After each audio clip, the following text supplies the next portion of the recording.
He had to go down. He hit upon the place.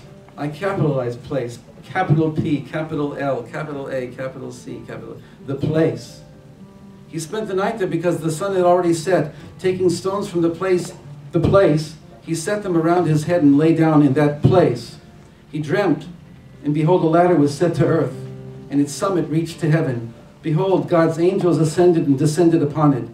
Behold, God had been standing above him the entire time.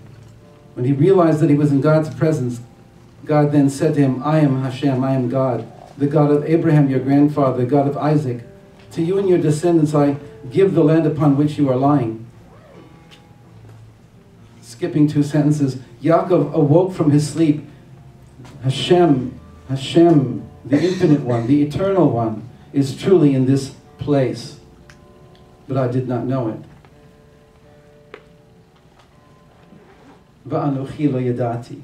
In Hebrew, it's not just I didn't know it. I didn't know my I. Va'anochi lo yadati. This is Yaakov's vertical experience. This is his prophetic experience. He was frightened. Ma norah hamakom hazeh. How awesome is this place? The repetition of the place. This is none other than Beit Elohim, b'zeh shar shamayim. This is none other than the house of God, and this is the gate to heaven. So a very important teacher, one of the major disciples of the Gaon of Vilna, his name is Rabbi Chaim of Volozhin. And behold, a ladder was set to earth. It is not written on the earth, but to the earth.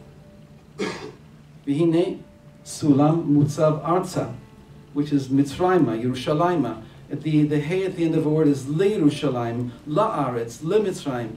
It's going towards something. The ladder was set to the earth. It is not on the earth, but to the earth. What does that mean?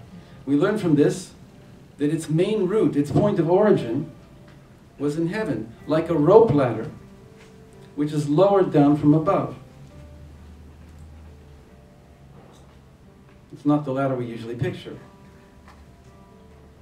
From there it devolved. That's my word in English. It devolved. Devolution. Came down and descended until it reached the earth plane. And this ladder is none other than man's soul, which emanates,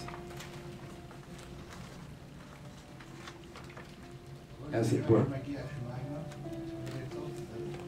V'rosho magia shamayma.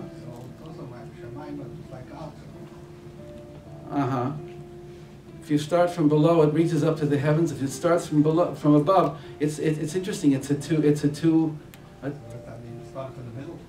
Well, no, it does start from above. He says it emanates, as it were, from God's mouth. Nishama, God's breath. From there it devolves like a rope or a chain ladder and connects to the ruach, then to the nefesh, until its lowest extremity descends into this world in man's physical body. So this is what the Zohar means when it says on the verse, "Vayipach be'apav nishmat haim." He blew into his nostrils the divine soul, the breath of life. This is the meaning of our verse. A ladder was set to earth. The Zohar says this ladder is none other than the divine soul, the breath of life from God that emanates from above and descends below. And the Zohar in another place says that our bodies are like a shoe, that just as only the lowest extremity of our bodies fits into our shoes, so also only the lowest extremity of our souls fits into our bodies. What they're trying to do is to give us a paradigm shift, that we are souls in bodies, right? And that the body is only a small portion, or can contain only a small portion, the lowest extremity of the soul. So this is what Yaakov experienced. Okay.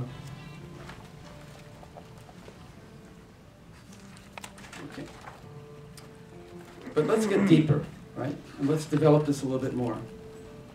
I mentioned the word the place. It's there numerous times in the text. The place, the place.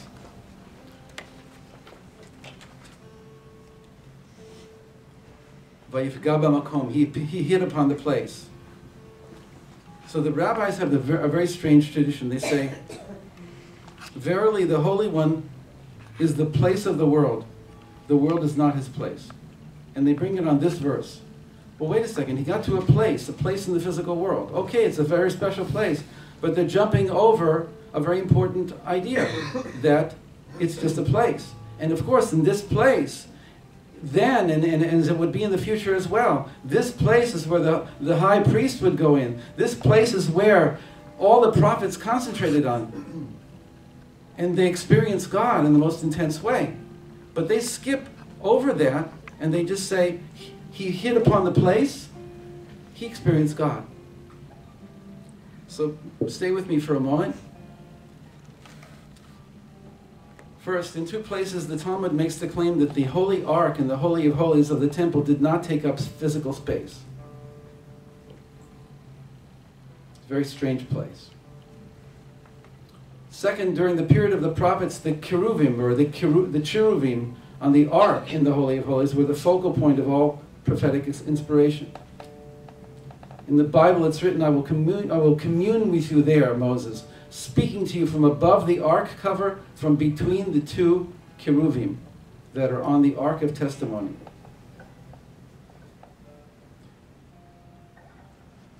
The space between the cheruvim.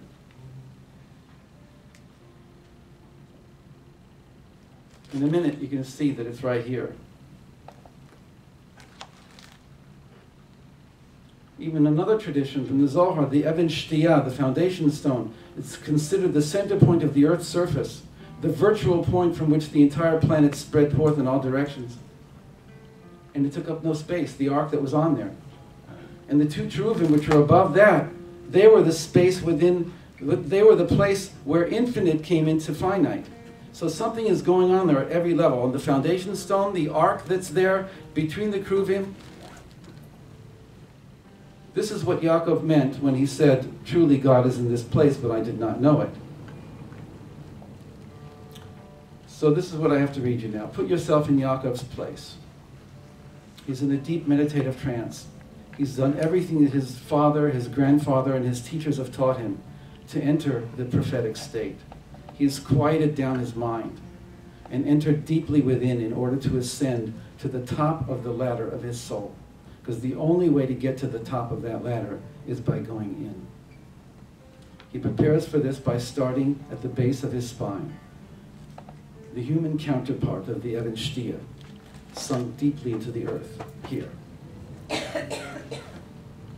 Slowly he begins raising his consciousness, the intense focus of his awareness up the 18 vertebrae of the ladder of his spine.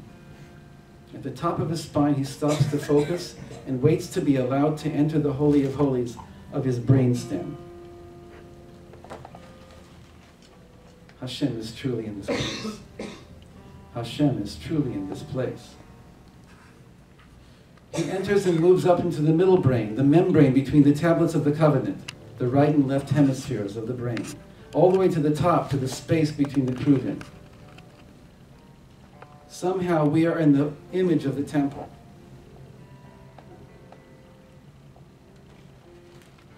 Hashem now opens up something in his brain. It is as if the two hemispheres of his brain unfurl and open up like the wings of the cheruvim. And in that space, that is beyond space, he knew how awesome is this place.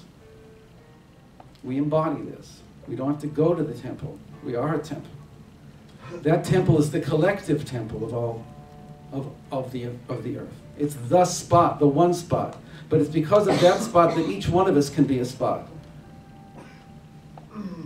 You need some water. Please, don't be embarrassed to get up. So here the word makom, when he says man narah makom hazeh, this is none other than God's house, this is the gate to heaven. Here the word makom no longer refers to a place in which God dwells, to a physical place. Here is where Yaakov breaks through the illusion of space-time and realizes that Hashem himself, the infinite, eternal, is the place of the world. That's why the rabbis jump. They didn't want us to get stuck in any of the intermediary places along the way. Go to the end of the line and see what's really going on here. That's what he experienced.